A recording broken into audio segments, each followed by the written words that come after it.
So you're thinking about getting into birding and wondering, what gear do I actually need to start? Do I need binoculars, a spotting scope, a fancy camera, a backpack full of expensive gadgets? Here's the truth. You can absolutely start birding with zero gear, just your eyes, ears, and curiosity. But the right tools, they'll help you spot more birds, ID them faster, and have way more fun.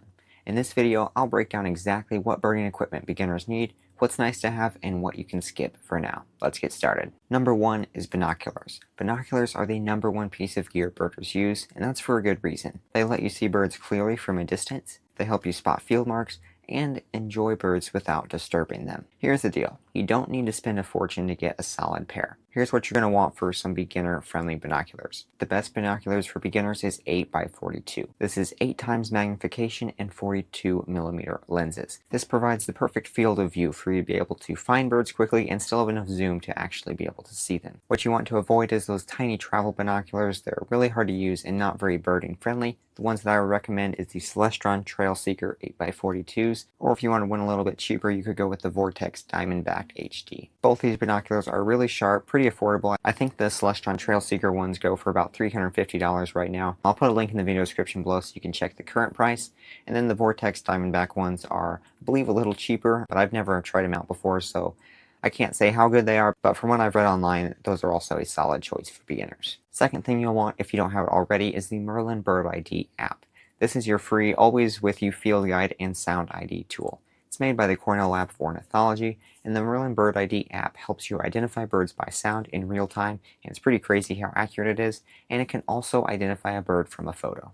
If you do step-by-step ID, you can get suggestions on birds in your area based on size, shape, behavior, and color, and it even filters the results by your region and what season it is. So that way you're not scrolling through birds that aren't even around you. It's free, it's easy to use, and incredibly helpful. If you don't have it already, I highly recommend you download it. You can check out my full tutorial on the card up here, or I'll link it down in the video description below. Number 3 is a notebook or birding journal to track your progress. This one's pretty underrated, but I always recommend it because keeping track of what you see helps you remember new species. It also helps you notice patterns, such as when you get your first barn swallow of the year, and can also help you stay motivated as you build your life list. You can use a pocket notebook for this, your phone's notes app, or you can log sightings in Merlin, or you can also log your sightings in eBird, which is what a lot of birders use and is a great way to keep track of them. For some bonus gear that is just nice to have and not necessarily required, once you got your binoculars and you're looking to take the next step, a spotting scope is definitely going to be the way to go, as it helps you see birds that are very far away. Typically, I use a spotting scope when sea watching or looking for shorebirds. Anything that involves a lot of distance. You definitely aren't going to take your spotting scope into the forest to look for birds. Binoculars or a camera is definitely well suited for that. If you're birding over like a mud flat or the ocean, spotting scope is definitely the way to go, and you can get a lot more reach than binoculars have.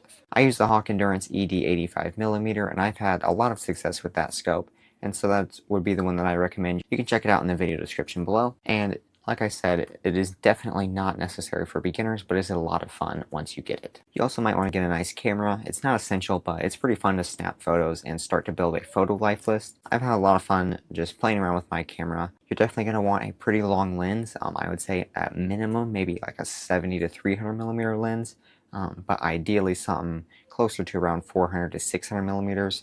I use the Sigma 150 to 600mm lens, and I found that gets a lot of reach to get good bird photos. You also might want to consider getting a field guide. A printed guide is great if your phone runs out of battery, or if you just want to flip through the pages and learn about the different birds in your area.